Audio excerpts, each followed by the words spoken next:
El Espíritu de Dios está en este lugar. El Espíritu de Dios se mueve en este lugar. Está aquí para consolar, está aquí para liberar, está aquí para guiar. El Espíritu de Dios está aquí. El Espíritu de Dios está en este lugar. El Espíritu de Dios se mueve en este lugar.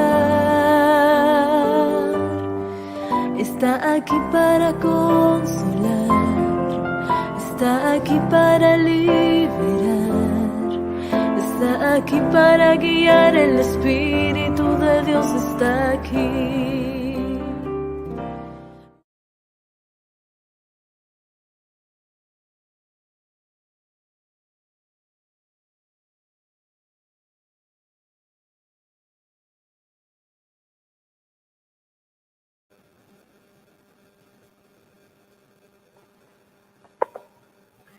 Buonasera a tutti e ben arrivati a questo primo appuntamento di spiritualità, d'avvento e per la nostra unità pastorale, per le nostre 8 parrocchie. Quest'anno abbiamo voluto offrire la possibilità a un più ampio gruppo di persone, sia in presenza e sia attraverso Valdo TV, che ci permette questa sera di raggiungere tutti coloro che vogliono collegarsi per ascoltare la riflessione di Gianmartino Dorighello, che tutti noi conosciamo, e anche poi lo spazio per domande, riflessioni, considerazioni su questo primo tema di questa serie di serate, che è proprio la santità tradotta nella carità. Prima di iniziare questo momento di riflessione, di approfondimento, vogliamo mettere tutto nelle mani di Dio, cioè mettere tutto in preghiera, e per questo invochiamo lo Spirito Santo. Nel nome del Padre, del Figlio e dello Spirito Santo.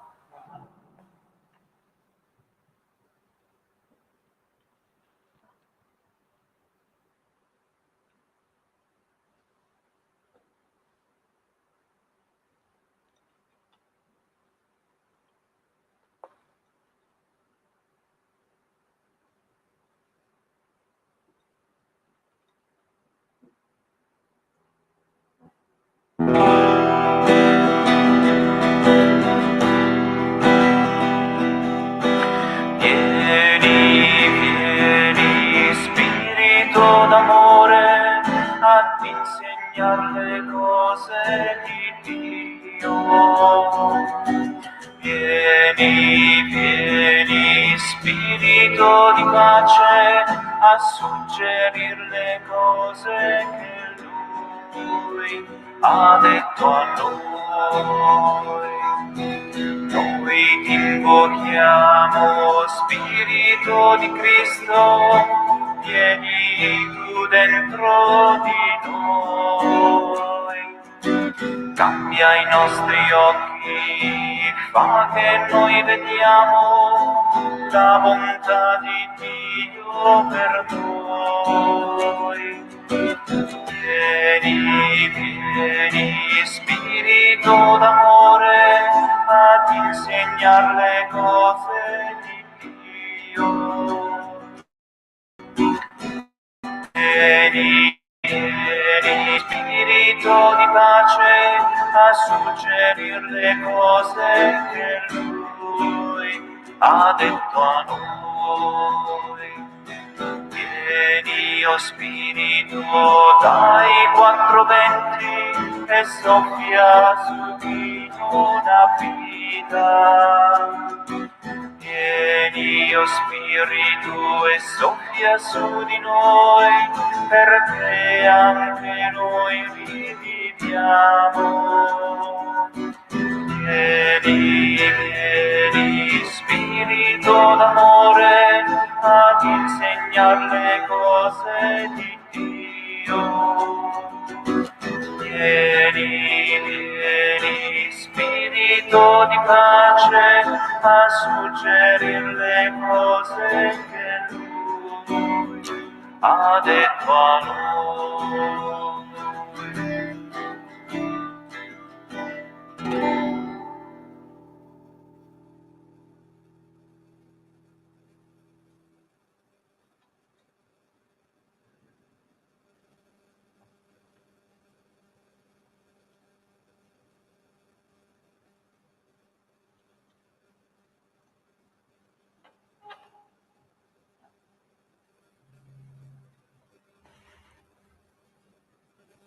Dal Vangelo secondo Matteo.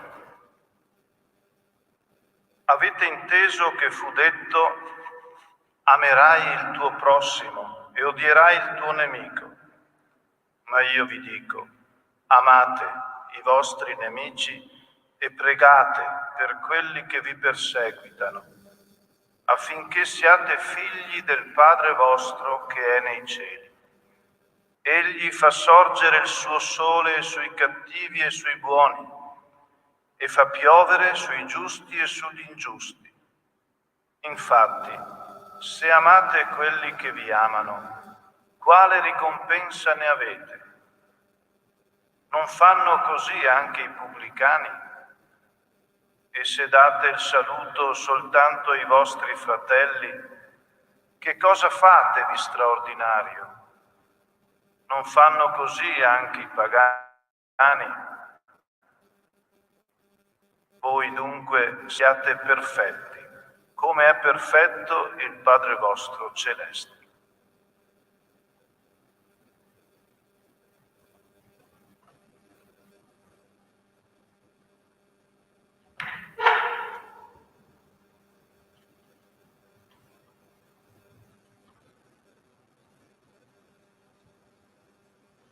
Siate perfetti come è perfetto il Padre vostro celeste. Ci verrebbe quasi da pensare che se lo diciamo a noi sembrerebbe un atto di superbia. Noi facciamo essere perfetti. Ci lasciamo guidare allora nell'ascolto di questo Vangelo soprattutto dalle parole, questo è l'invito che mi è stato fatto, dalle parole di Papa Francesco in un suo documento uscito l'anno prima della pandemia. L'esortazione apostolica Gaudete ed Exultate sulla santità nel mondo contemporaneo. Gioite ed esultate, rallegratevi ed esultate.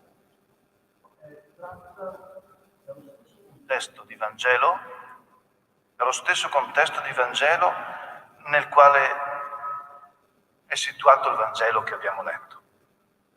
In particolar modo, rallegratevi ed esultate chiude le beatitudini. Beati voi quando vi perseguiteranno e diranno ogni sorta di malvagità. Rallegratevi. Allora, Papa Francesco, in questo libro che secondo me, nel mio cuore, diciamo, è uno tra i documenti più belli che siano. Papa Francesco riesce con parole semplici a dire cose fondamentali e a dirle per tutti. Il Signore ci vuole santi, è Lui che parla, e non si aspetta che ci accontentiamo di un'esistenza mediocre. Il Signore ha scelto ciascuno di noi per essere santi e immacolati di fronte a Lui nella carità.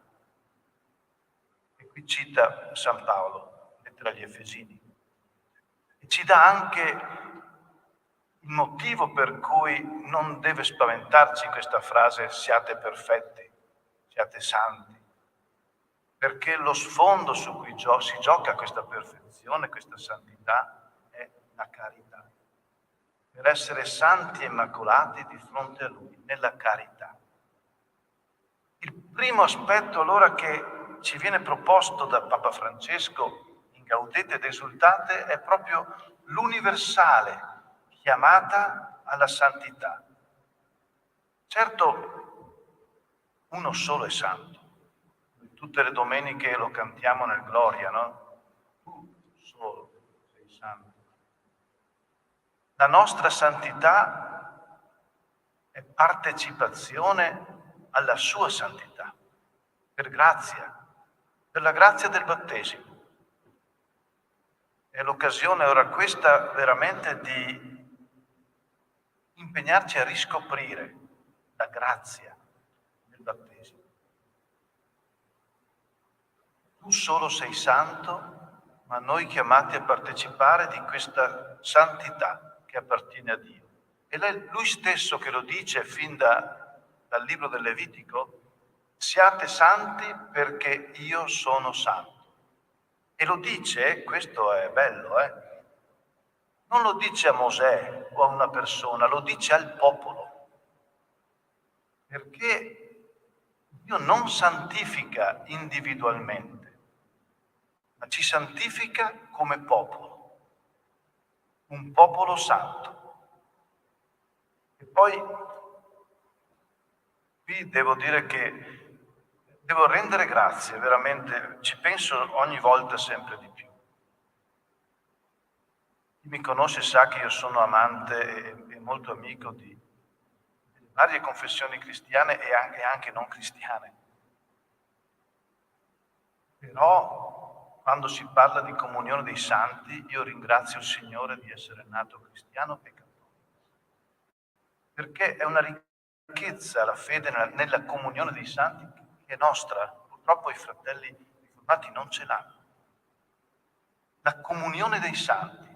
Noi, dice Francesco, siamo circondati da testimoni che ci incoraggiano e ci accompagnano, in cielo e in terra. Allora la comunione dei santi innanzitutto è questa comunione tra noi, Chiesa che cammina qui nella storia, e la Chiesa celeste, i santi che ci attendono e tifano per noi lassù. Però la santità è anche un fatto già qui in terra. Francesco lo chiama i santi della porta accanto. Tutte quelle presenze magari silenziose, che non fanno molto rumore, dalla vecchietta che ogni giorno ha il suo rituale di santità, al padre e alla madre di famiglia, che svolgono azioni ordinarie, come alzare i figli, preparare la colazione, accompagnarli a scuola, andare a lavorare, ma lo fanno nella carità perché amano i loro. Questa è santità. Tutti i fedeli di ogni stato e condizione sono chiamati dal Signore, ognuno per la sua via, a una santità, la cui perfezione è quella del Padre Celeste. Allora mi piace proprio leggere quello che scrive Papa Francesco, che ha questo modo di scrivere che sembra che quando leggi parli proprio a te, ti dà del tu, ti senti coinvolto in un dialogo con lui, ti sembra di averlo davanti. Lascia, dice, che la grazia del battesimo fruttifichi in un cammino di santità. La grazia del battesimo. E poi continua, a volte si tratta soltanto di trovare un modo più perfetto di vivere quello che già viviamo, compiendo azioni ordinarie in modo straordinario. Cose semplici, ma fatte nella straordinarietà dell'amore. Ogni santo è una missione, è un progetto del Padre per riflettere, incarnare in un momento determinato della storia un aspetto del Vangelo, ricordando sempre che Dio ci ha fatto a sua immagine e somiglianza. Un'immagine e somiglianza che va bene, abbiamo deturpato, ma ci è ridonata in pienezza in Cristo. Quindi se Lui è il Santo, se Lui è il Perfetto, questa immagine e somiglianza ci appartiene. E guardando a Cristo ci esercitiamo. Questa missione infatti trova pienezza in Cristo e si può comprendere solo a partire da Lui. In fondo, la santità è vivere in unione con Lui i misteri della vita. Consiste, ed ecco la grazia battesimale, nell'unirsi alla morte e risurrezione del Signore, ma in modo unico e personale, quello che è dato a ciascuno di noi, perché è Cristo che ama in noi. Il disegno del Padre è Cristo e noi in Lui. È Cristo che ama in noi, perché la santità non è altro che la carità pienamente vissuta. Diciamo ancora Papa Francesco che ci dà del tu, no? Quando scrive: voglia il cielo che tu possa riconoscere qual è quella parola, quel messaggio di Gesù che Dio desidera dire al mondo con la tua vita. Lasciati trasformare, lasciati rinnovare dallo Spirito affinché ciò sia possibile. E così la tua preziosa missione non andrà perduta. Il Signore la porterà a compimento anche in mezzo ai tuoi errori. Mi piace un sacco. Anche in mezzo ai tuoi momenti negativi, perché tu non abbandoni la via dell'amore e rimanga sempre aperto alla sua azione soprannaturale che purifica. Questo è un passaggio che vorrei sottolineare. Il Signore porta avanti il suo disegno di santità per noi anche quando noi siamo in un momento negativo, lo dirà anche più avanti, quando siamo nel peccato. E non so se, penso che prima o poi ognuno di noi l'ha fatto. Di come il Signore attraverso di noi, e senza neanche che noi ce ne accorgiamo, arriva a far del bene a un fratello, scegliendo proprio noi, anche in quel momento in cui noi non siamo al top, siamo in un momento negativo. Questo è bello perché noi ci accorgiamo che siamo serviti a far del bene e attraverso questo il bene è stato fatto anche a noi. Siamo stati aiutati a restare nell'amore e a morire. Senza entrare nei particolari, sto pensando in particolar modo a un'esperienza che mi è toccata molto forte, nella quale sì, stavo vivendo un momento negativo, molto giù, non molto proprio, no. Il Signore mi ha portato da una persona. La persona ha fatto un certo tipo di discorso, di esperienza. Tornando a casa mi telefona e mi dice: ma lei è un santo? Mi ricordo sempre questa frase. Proprio in quel momento no, non lo ero. Neanche dopo, però in quel momento non lo ero proprio. Però per una serie di circostanze i discorsi che abbiamo fatto l'avevano portata a una gioia stupenda per me. Quello che è forte che cos'è? Il Signore mi aveva scelto per portare il suo amore a una persona, proprio nel momento in cui io ero debole di amore. Nel modo che Lui, per far del bene a uno, ma anche all'altro.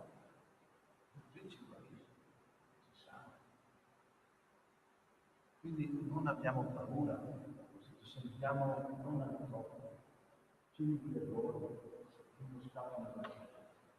Perché paradossalmente dopo il Signore ti dà risolvere per qualcosa di nuovo.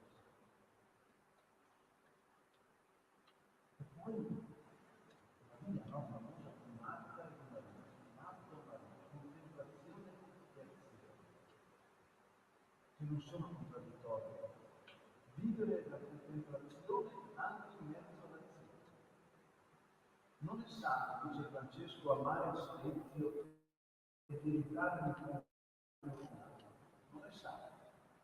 Ci occorre invece lo spirito di santità che imprime tanto la solitudine quanto la solitudine.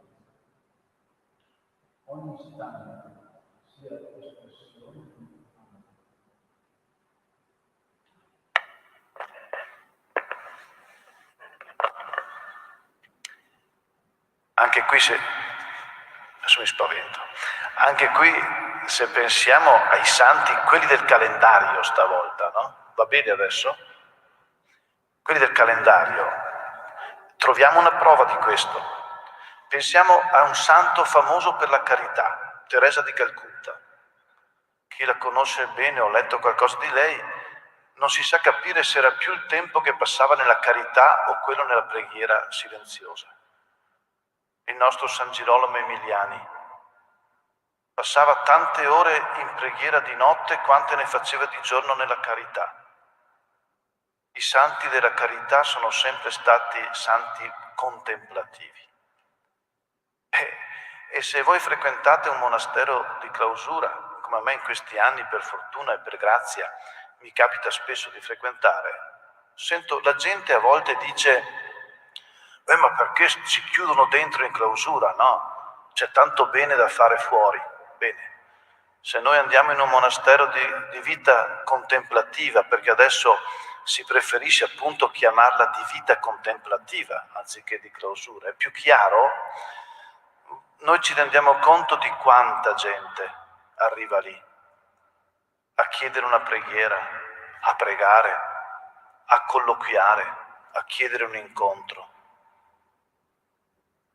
Un luogo di vita contemplativa è oggi uno tra i luoghi più affollati di persone che vanno e chiedono.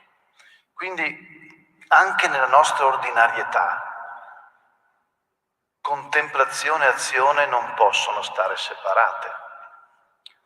Ecco, dopo aver fatto questo grande invito a una santità che ci riguarda tutti, in forza della grazia battesimale, Papa Francesco mette in guardia da due sottili, li chiama lui, nemici della santità, che sono la ragione e la volontà.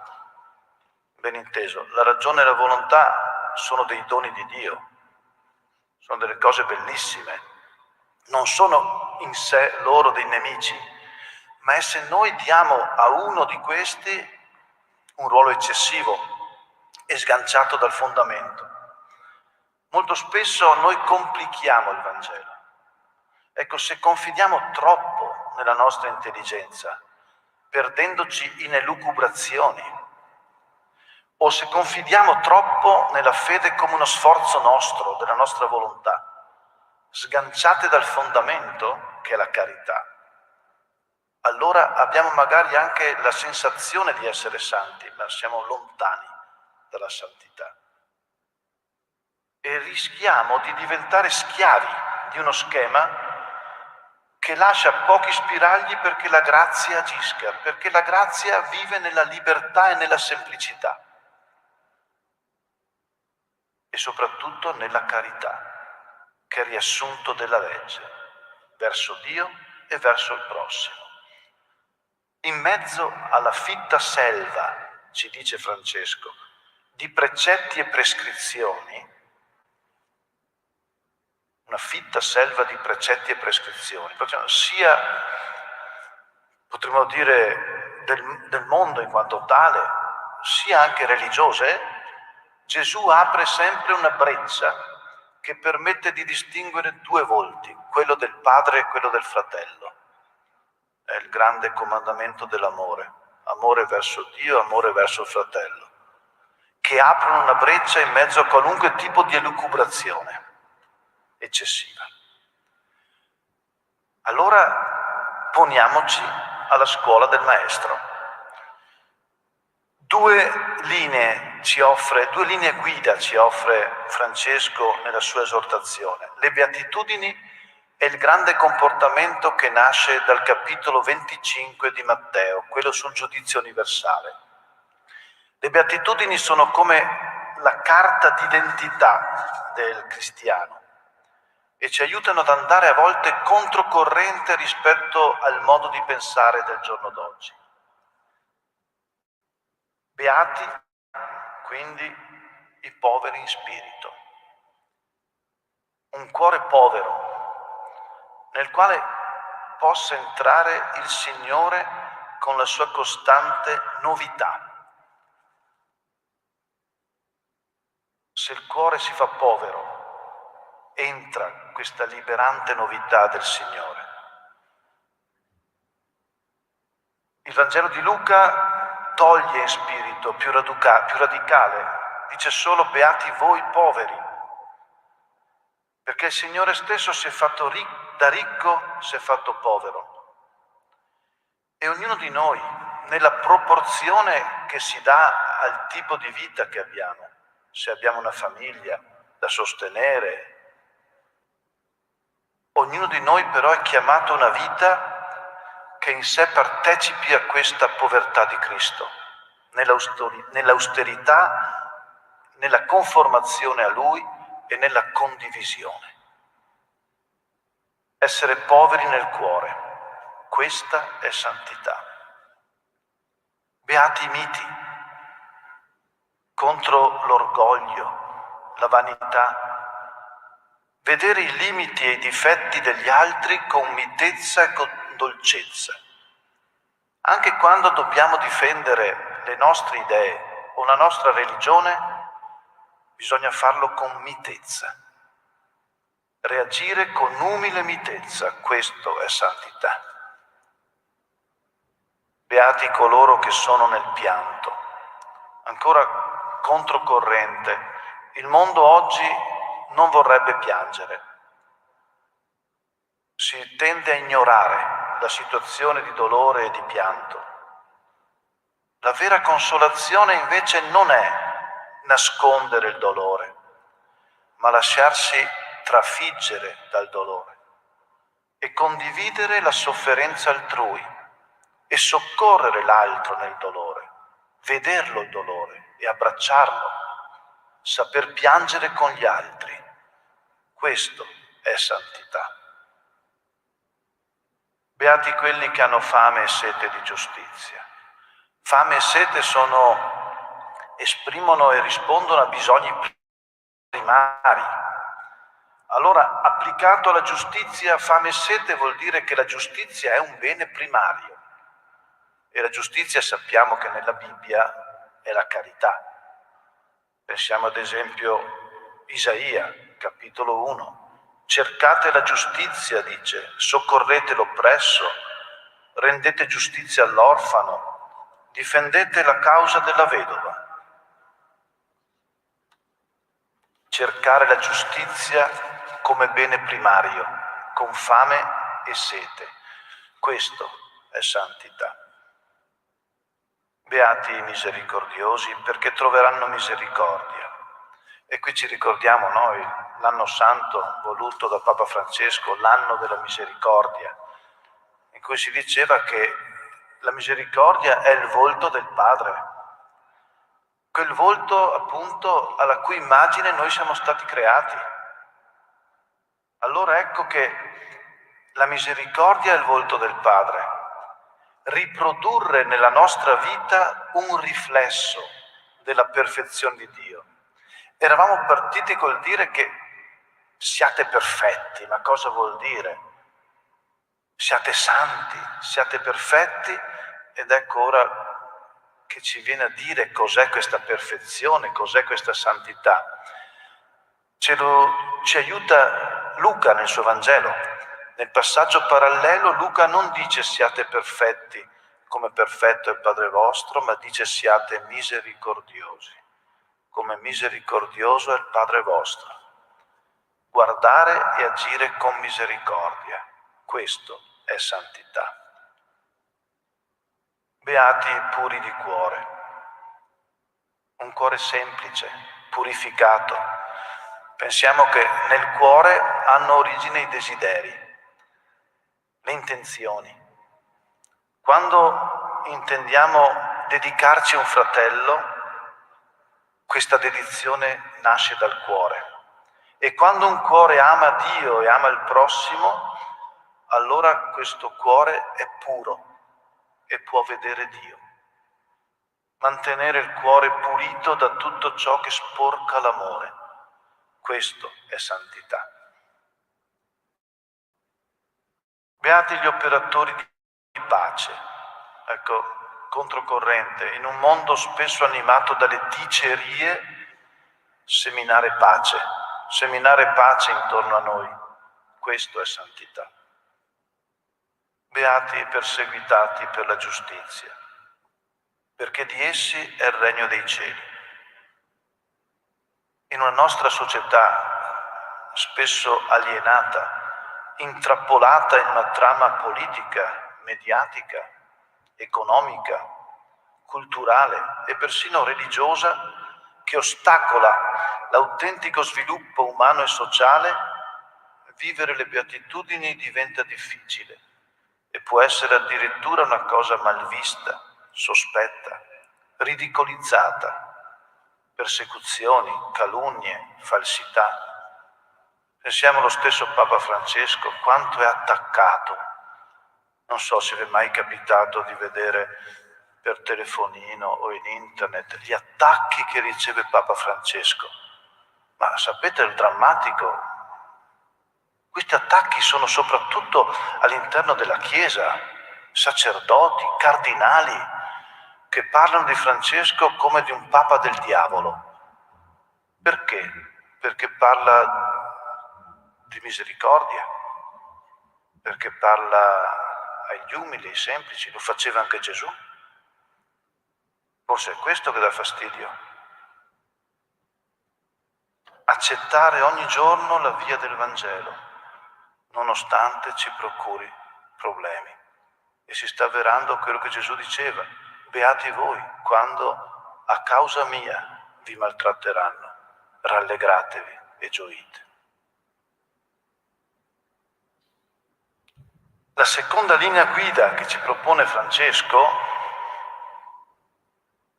è la regola di comportamento del giudizio finale. Avevo fame, mi hai dato da mangiare. Avevo sete, mi hai dato da bere. Ero nudo e mi hai vestito. Ero forestiero e mi hai accolto. Carcerato e mi hai visitato.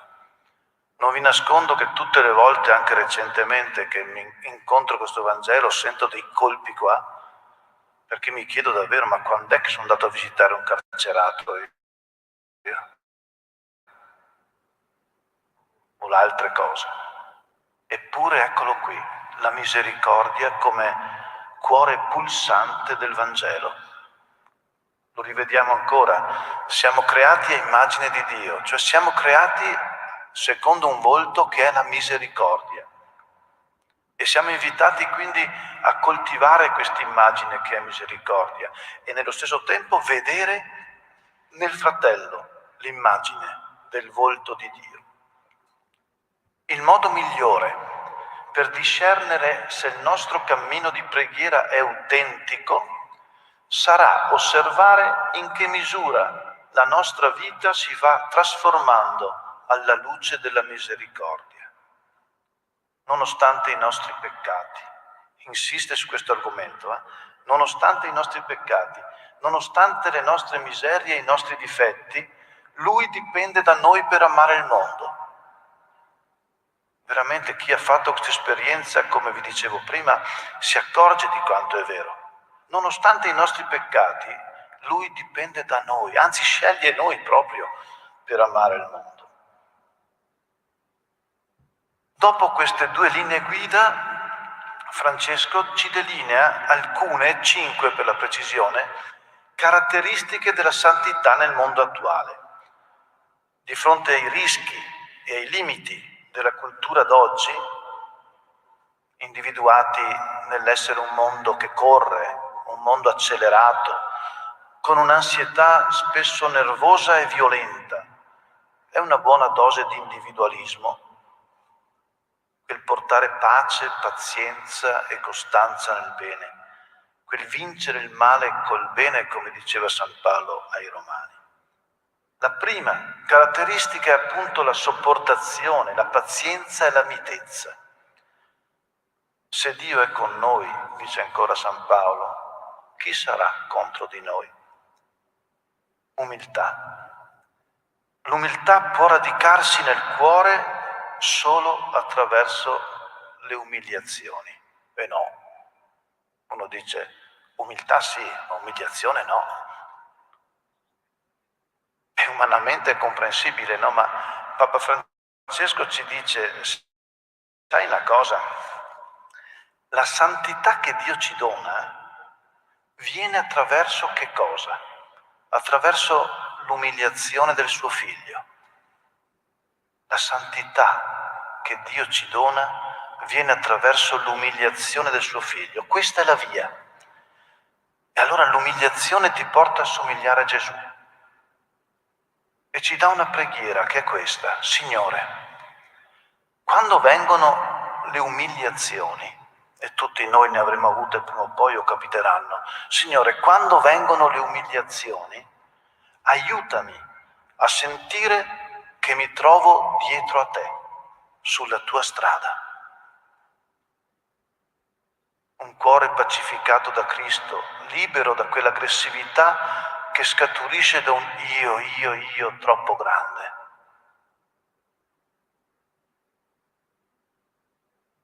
Una seconda caratteristica è la gioia, messa insieme con una buona dose di senso di umorismo, perché chi ama un fratello moltiplica la sua capacità di gioia. Quando guardiamo un figlio con amore, chi ci vede felici. E alla carità segue sempre la gioia.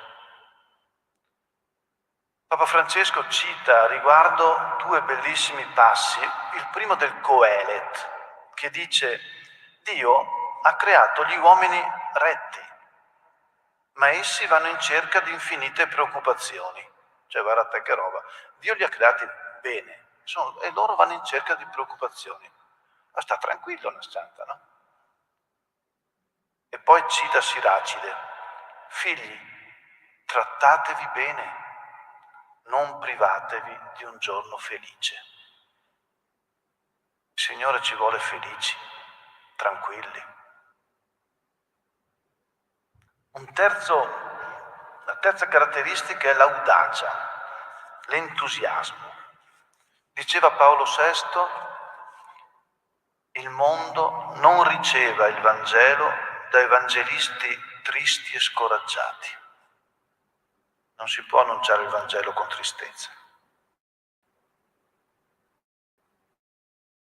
L'entusiasmo è il sigillo dello Spirito, testimonianza che l'annuncio è autentico. Abbiamo bisogno della spinta dello spirito cristiano per non essere paralizzati dalla paura e dal calcolo, per non abituarci a camminare soltanto entro confini sicuri. In questo tempo mi viene da dire che molto spesso, no, noi come Chiesa dobbiamo affrontare anche problemi proprio di calcolo, di sicurezze, di responsabilità. Sto pensando anche ai problemi dei vari consigli pastorali, le case di riposo, le scuole materne, i deficit.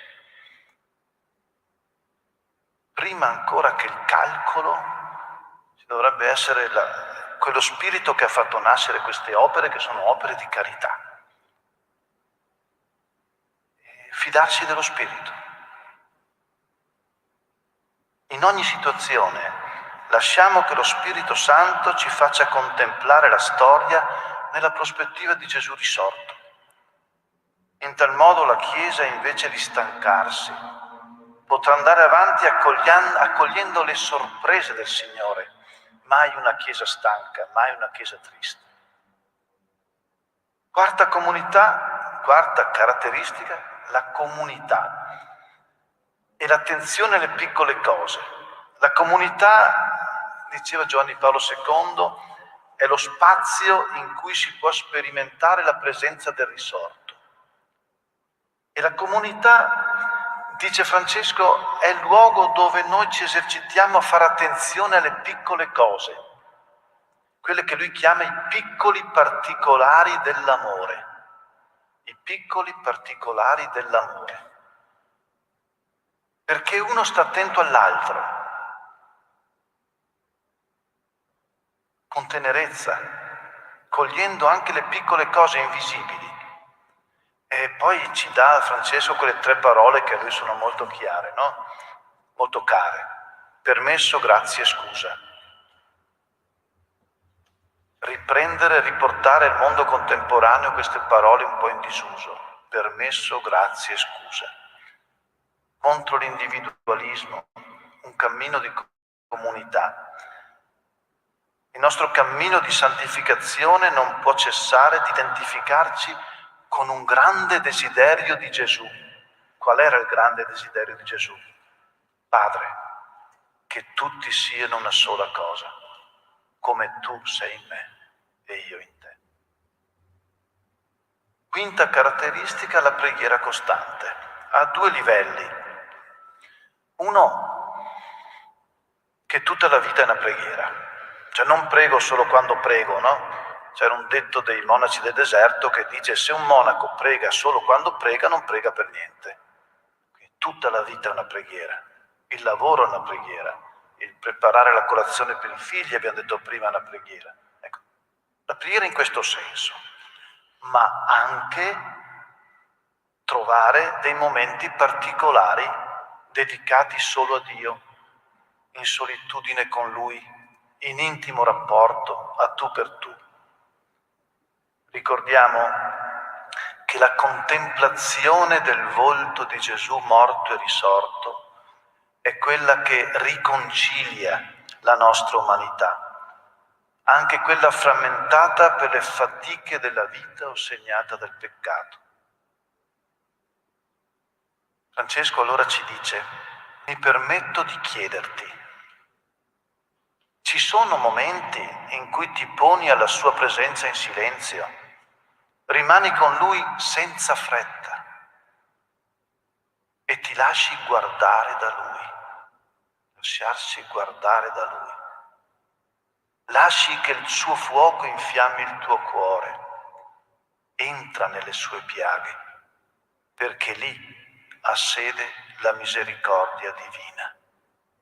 Entra nelle sue piaghe perché lì ha sede la misericordia divina. Il silenzio, la preghiera, non abbiamo paura, non separano dal mondo e nemmeno la storia scompare dalla preghiera. Anzi, riprendiamo alla memoria tutti i benefici che abbiamo ricevuto dal Signore. Dice Francesco: guarda la tua storia quando preghi e in essa troverai tanta misericordia. E poi una cosa che riguarda una preghiera che noi potremmo dire che è una preghiera sorpassata da vecchi. Invece non è per niente una preghiera di serie B, la preghiera di supplica. Cioè, supplicare Dio o l'intercessione della Madonna dei Santi per un qualcosa. Faccio un esempio che può sembrare banale, no? La mamma che va a accendere la candela perché il figlio ha un esame. Non è mica una cosa banale sta qua. Uno dice: ma no, quella è superstizione. Papa Francesco ha la capacità di farti trovare belle anche le cose che a noi sembrano vecchie e superstiziose. Perché la preghiera di supplica ci aiuta a esercitare il duplice comandamento dell'amore verso Dio e verso l'uomo. Ci aiuta cioè a portare davanti a Dio il nome e il volto del fratello. E questo è amore. Quindi non abbiamo paura della preghiera di supplica, perché supplicando Dio per qualcuno noi esercitiamo quel comandamento di amare Dio e amare il prossimo.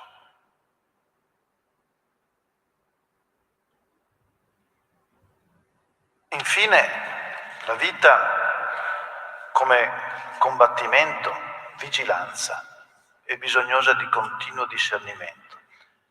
La vita cristiana è lotta, ma questa lotta, dice Francesco, è molto bella perché ci permette di far festa, perché poi vince il Signore. Quindi vediamo la lotta, ma abituiamoci nella lotta a vedere anche il Signore che vince nella nostra vita. E allora in questa lotta Le armi sono quelle che conosciamo da sempre, che ci hanno insegnato i nostri padri, i catechisti, i parroci, ma è opportuno dircele. Le armi sono la parola di Dio e credo che su questo dobbiamo camminare ancora tanto, cioè sull'esercizio quotidiano di una familiarità con la parola di Dio. L'Eucaristia, l'adorazione eucaristica, la riconciliazione sacramentale, l'abitudine periodica alla riconciliazione sacramentale, l'esercizio nella carità, appunto il cammino comunitario, l'impegno missionario. I frutti di queste armi sono la pace e la gioia. E poi il discernimento che è una uscita da noi stessi verso il mistero di Dio. Discernimento che è esaminare ogni giorno ciò che avviene dentro di noi, ciò che avviene fuori di noi, sapendo leggere così anche i segni dei tempi, anche nelle piccole cose, quest'altra attenzione molto ignaziana che piace a Papa Francesco. Non aver limiti per le cose grandi, ma concentrarsi sulle piccole cose. Viene in mente sempre un aneddoto che avevo letto sulla canonizzazione di Teresina del Bambino Gesù, quando una sorella interrogata ha risposto: io non so se fosse una santa, so che come apriva e chiudeva le porte lei non c'era mica nessuno. Cioè, non aver limiti per la grandezza, ma concentrarsi sulle piccole cose. E ogni giorno l'esame di coscienza, la sera, ponendoci in ascolto del Signore, degli altri e di quanto accade nella realtà, nell'obbedienza al Vangelo e al Magistero della Chiesa. Io ho cercato di dire molto poco di mio. Quando l'ho fatto sembrava abbastanza evidente, con degli aneddoti anche personali. Per il resto quello che ho detto sono proprio pari pari, parole prese da questo documento che sembra parlare davvero, vuol parlare davvero a tutti, con un linguaggio semplice ma con dei fondamenti che non vanno tralasciati. A volte possono sembrare cose, sì, ma quelle cose lì, quelle che faceva mia nonna, che oggi vanno dette, vanno riprese, e nel modo che dice Francesco. Se poi lo critichiamo perché ci parla di misericordia, facciamo la parte di quelli che hanno crocifisso Gesù, che faceva la stessa cosa, guarda. Questo è il mio contributo per il nostro cammino di avvento. Adesso ci diamo, penso, un attimo di silenzio, se qualcuno vuole intervenire con delle risonanze, non necessariamente delle domande, anche delle risonanze, delle...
come suggeriva Gianmartino, abbiamo la possibilità, abbiamo del tempo, ecco, per formulare un pensiero, verbalizzare, far emergere che risonanze hanno avuto in noi le parole che abbiamo ascoltato, il pensiero del Papa sulla santità e anche che impatto ha sulla nostra vita, ecco tutto questo.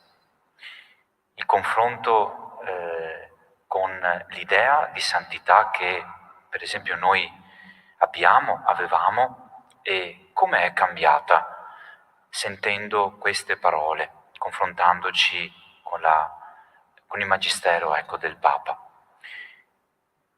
Anche chi ci segue sul canale YouTube, chi ci segue da casa con internet, può scrivere le sue domande nella chat che trova sulla destra dell'immagine del video e le riporteremo, e chiederemo, ecco, una risposta a Gianmartino.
Ecco, personalmente mi è servito molto leggere il documento del Papa quando è uscito e anche ritrovare le sue intuizioni, ecco, nelle tue parole, Gianmartino, perché la mia idea di santità, prima di leggere questo documento e la traduzione che dentro di me facevo di quel siate perfetti come perfetto è il Padre vostro celeste, era in prima battuta di tipo morale, cioè non dovete sbagliare, l'errore sembra non sia ammesso e perdonabile, che è una palese contraddizione invece della misericordia di Dio.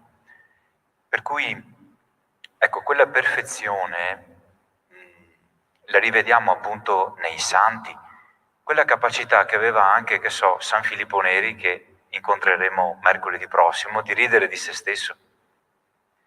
Quell'umorismo, ecco, che anche il Papa a più riprese mostra, strano per un pontefice, e invece rivela una persona profondamente riconciliata con se stesso, profondamente, diremmo, in asse, profondamente appassionata della vita e proprio per questo riesce a sopportare chissà quante ostilità dentro la Chiesa, fuori la Chiesa, e riesce a sfornare documenti su documenti, ma sono tutti, non ce n'è uno in cui qualcuno che lo legga non porti a casa qualcosa.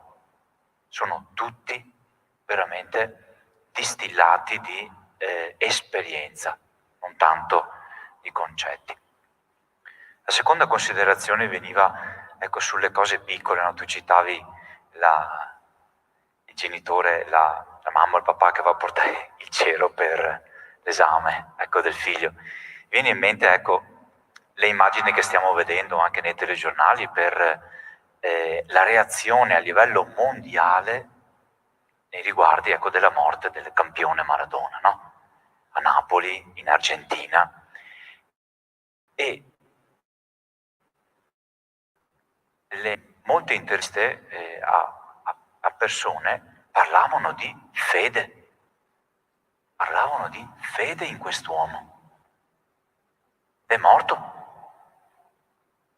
Allora, guardando proprio la cura con cui mettevano la sciarpa, il candelotto, il fiorellino, il disegnino, gli striscioni, ho detto questa è una liturgia a tutti gli effetti.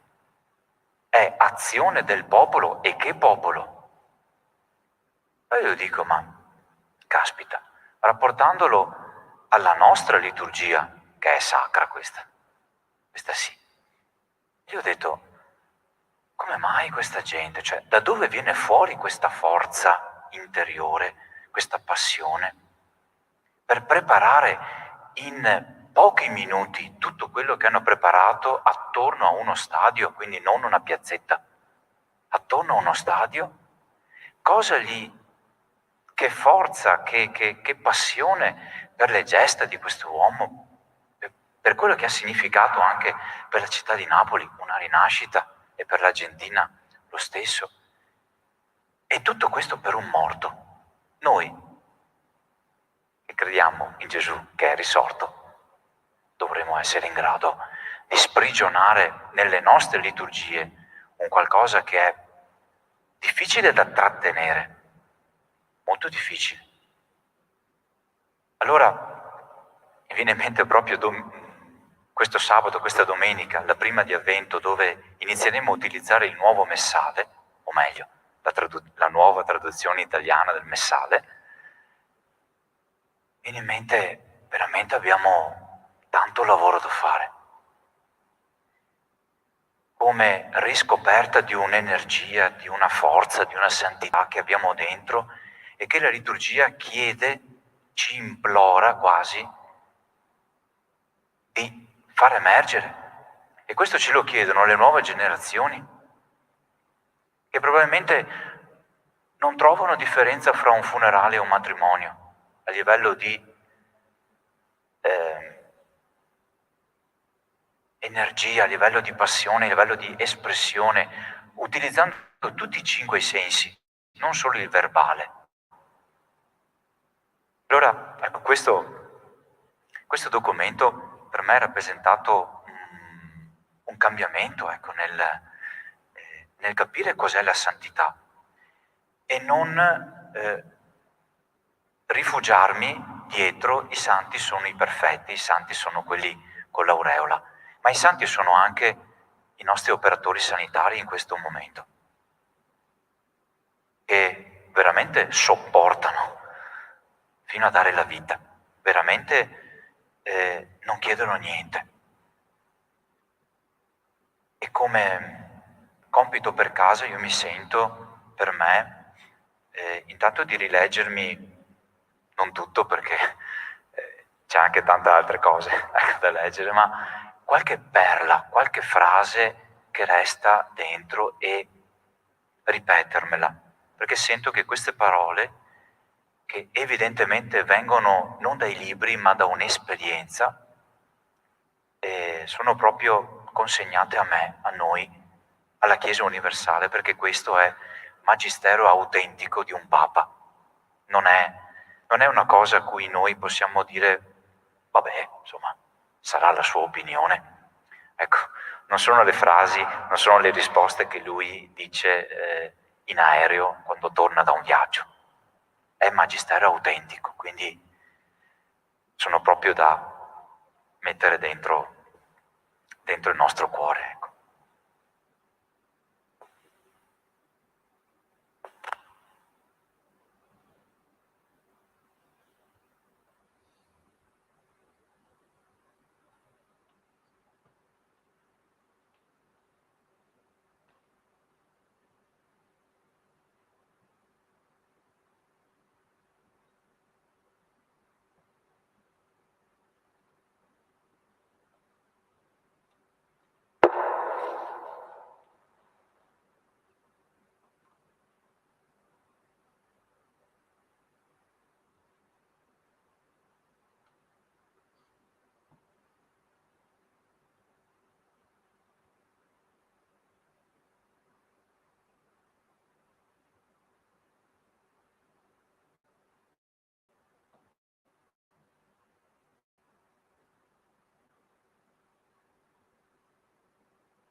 per agire con umile mitezza e santità, no?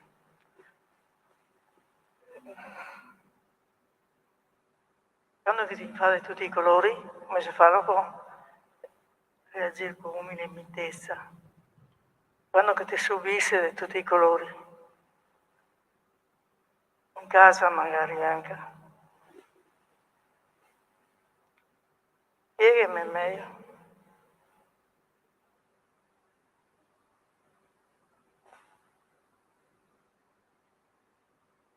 No? Hai capito? Non sono riuscito a capire. Sì. La signora chiedeva, quando per esempio nell'ambiente domestico, in casa, si subiscono fatiche, attacchi, incomprensioni, fraintendimenti, a volte anche violenze. Sentiamo, l'altro giorno abbiamo celebrato la giornata contro la violenza delle donne, per esempio, anche contro i figli, così.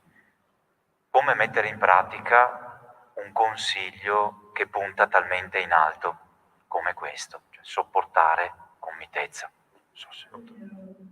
Sinceramente. Adesso sa calmare le robe, ma passa un periodo che è...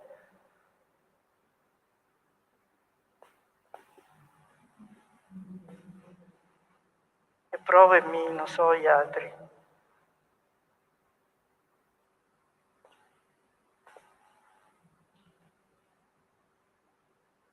Se ho capito.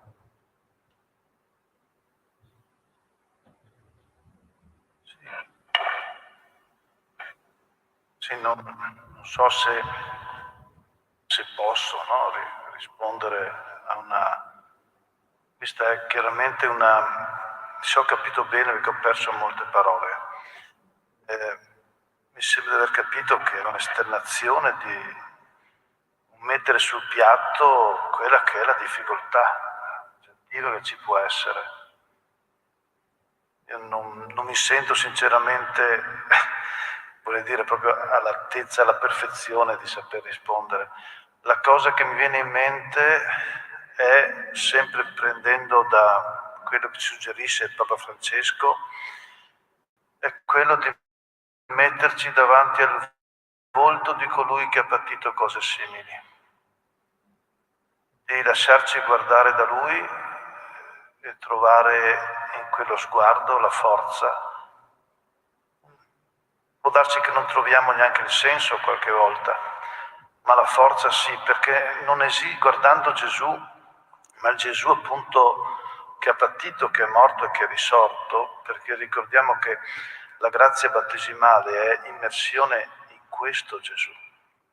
Nel Gesù che è patito, morto, risorto per noi prima di tutto, prima ancora di avere una risposta, prima ancora di avere una forza, abbiamo la certezza che siamo abbracciati da Lui, cioè che Lui apprende questa situazione nella sua passione. Almeno in quelle piccole situazioni di disagio che a me è capitato vivere, o di maltrattamento, nel mio caso no, sinceramente, non mi sono mai capitato, però di situazioni di disagio, devo dire che ho trovato molto conforto nel sentirmi dentro quelle piaghe che Gesù ha abbracciato per noi. E porto un breve aneddoto. Quando ancora facevo l'animatore giovani in parrocchia e facevamo, c'eri anche tu, Enis, quella volta sul Garda. No, è stata una delle esperienze più belle, la Maria Fernanda c'era. Una sera, parlando con un mio amico sacerdote, esprimevo una difficoltà che avevo di sofferenza e mi ricordo questo mio carissimo amico mi dice: guarda, se il Signore vuole da te che tu sopporti questo, devi accettarlo. A me non andava come risposta del tutto, anche se in quel momento mi ha anche aiutato. Poi col tempo ho cominciato a capire che non era che io dovessi sopportarlo, ma che era lui che lo sopportava con me. E ho cominciato a crederlo sempre di più e sentirlo vero. Quindi quel gesto di Francesco che ci dice: lasciati guardare da lui.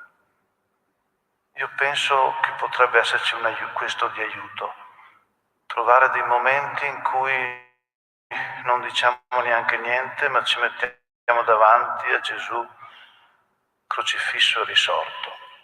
Ci lasciamo guardare e ci lasciamo entrare nelle sue piaghe e troveremo consolazione.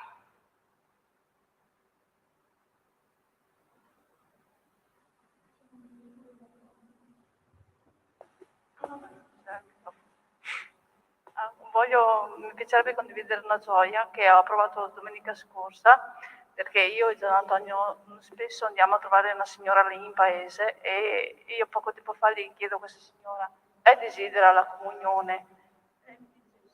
Allora dico a Don Alessio, guarda che c'è questa signora che desidererebbe che venga portata la comunione, perché lui la porta.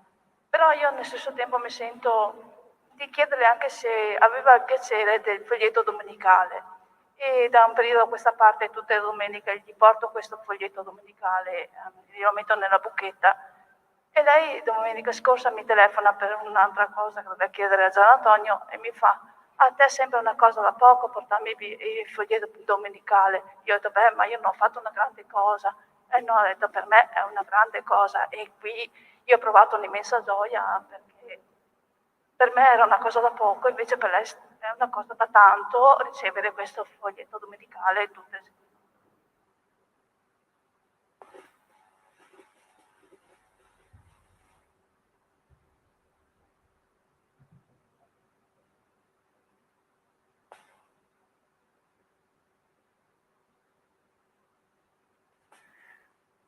Questi giorni sto leggendo un libricino molto semplice, molto piccolo sulla liturgia, in particolare i sacramenti. E proprio sulla prima pagina, sull'introduzione, dice che la rivelazione più spirituale, più alta, passa per la mediazione di un qualcosa che è molto materiale, molto semplice. Cioè, il massimo passa attraverso ciò che ai nostri occhi sembra il minimo. È il principio dell'incarnazione, se ci pensiamo bene, perché Dio si è fatto uomo, caspita, il massimo ha scelto il minimo, nel senso qualitativo, ma quello che a noi uomini sembra poco. Questa è la grandezza. Quindi anche il gesto, ecco, che hai fatto, oggettivamente cos'è? Un foglio di carta. Lo stropicci, lo butti via. Ma è il carico di senso che per questa persona aveva. Basta. Quindi è proprio questa la grandezza anche della nostra umanità, quando è toccata dal divino. E riesce a dare senso anche a un dramma. O meglio, non il senso, ma magari la forza. Poi magari il senso lo scopriremo magari dopo tanto tempo.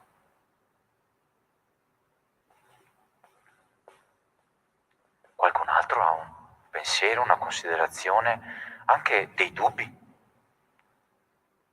anche degli aspetti che rimangono, diciamo così, cantieri di lavoro. Ecco.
due ostacoli che citavi, Gianmartino, alla santità, lo gnosticismo e il pelagianesimo, due antiche e prime eresie della cristianità, sono proprio l'attribuzione di un potere quasi assoluto alla ragione, e questo è lo gnosticismo, al ragionamento, al calcolo, anche quando si parla di sentimenti. E dall'altra parte il pelagianesimo è questa attribuzione di un potere assoluto alla forza di volontà. Ecco, mi rendo conto leggendo il libro del Papa che io spesso comprendevo la santità soprattutto come uno sforzo sovrumano, anche di vincere se stessi, anche che è buono di per sé, ma sembra dalle parole del Papa che questo atteggiamento si corre il rischio di autocentrarsi, come dire, il mio sforzo produce la santità. Questo mi pare di capire non sarebbe proprio cristiano. Ecco, se puoi spendere due parole su questo. Sì, io mi ero tenuto lontano dalla parola pelagianesimo e gnosticismo per paura che richiedessero tante spiegazioni, però Don Gabriele in poche parole ha inquadrato cosa sono queste due storiche correnti. E come dicevo anche prima, partiamo sempre dal fatto che sia la ragione che la volontà sono doni stupendi di Dio che ci appartengono. È il loro uso esagerato, assolutizzato, appunto, che porta allo squilibrio. E ancora lo squilibrio lo porta, come diceva giustamente Don Gabriele, perché lo squilibrio fa sì che l'io diventi alla fine, senza saperlo magari, in buona fede, diventi protagonista. In buona fede perché uno pensa addirittura magari di essere proprio sulla strada giusta, di essere un bravo santo perché percorre quella strada lì. E non si accorge che sta costruendo un mondo attorno al proprio io. Su questa esagerazione dell'io spesso proprio Papa Francesco ci ritorna. Proprio recentemente a un incontro fatto per la catechesi, no? Nel mio paese, sono stato invitato a condividere una riflessione sul Padre Nostro e leggendo una omelia fatta da Papa Francesco il mercoledì a Roma, in Vaticano, diceva appunto come soltanto le prime due parole, Padre Nostro, sono la sintesi dei due comandamenti di Gesù, ama il Padre e ama il prossimo. Io dico Padre e dico nostro, ma poi con lo stile che a lui diceva, c'è una parola che non c'è nel Padre Nostro. Sapete qual è la parola che non c'è nel Padre Nostro? Io. Non c'è mai io nel Padre Nostro. C'è il Padre Nostro, dacci il nostro pane quotidiano, rimetti a noi i nostri debiti come noi li rimettiamo. Noi, ma l'io non c'è mai.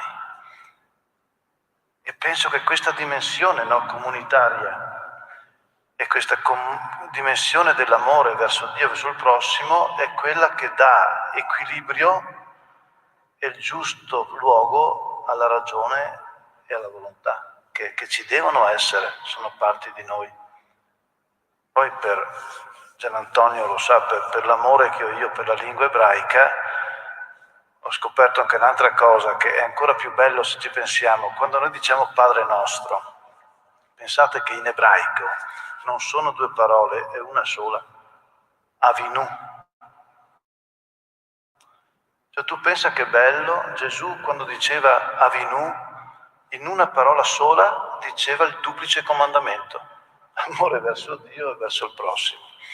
Anche questo potrebbe diventare un piccolo esercizio per casa, come si diceva. La sera, dice sempre Papa Francesco, recitando il Padre Nostro, pensiamo a tutti i volti e tutti i nomi che abbiamo incontrato nel corso della giornata. In quel nostro ci mettiamo il volto di tutti i fratelli che abbiamo incontrato, quelli col quali abbiamo avuto lieto incontro, anche quelli, soprattutto quelli con i quali magari l'incontro non è stato lieto, e quelli che abbiamo anche semplicemente incrociato, ma che ci sia quel nostro. Sapere poi che una parola sola, questo comandamento della carità, Padre è nostro, Avinu. Allora con questa sicurezza della carità, allora anche la nostra forza intellettuale, non mi viene da dire, la nostra forza di volontà trovano il loro campo d'azione sano, equilibrato e ben indirizzato. Quando scopriamo che nella nostra preghiera vince invece la parola che manca nel Padre nostro, c'è qualcosa che non va.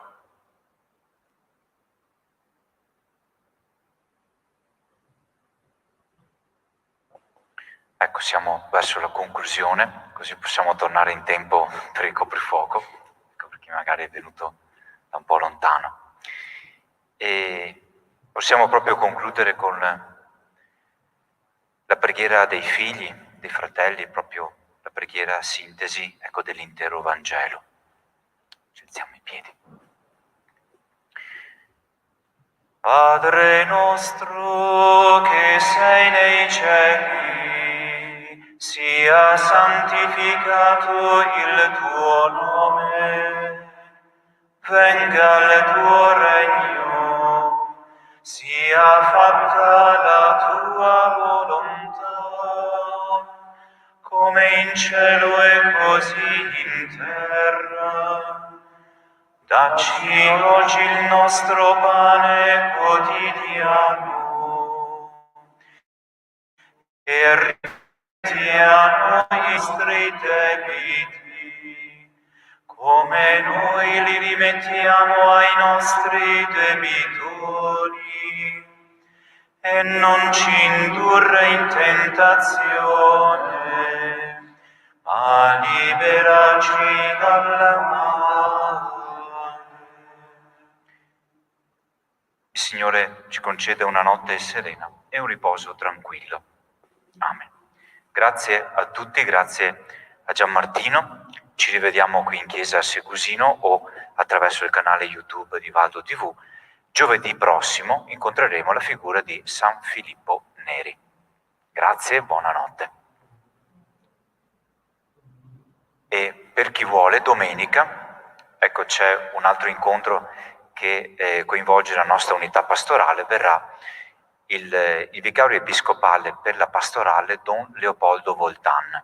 Ecco, ci darà alcune indicazioni, suggestioni per leggere questo tempo con gli occhi del Vangelo, con gli occhi della Chiesa, alle 15:30, sempre qui a Segusino, e sempre nelle due modalità, in presenza e online.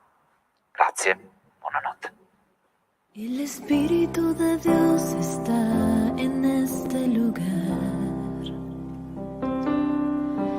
El Espíritu de Dios se mueve en este lugar.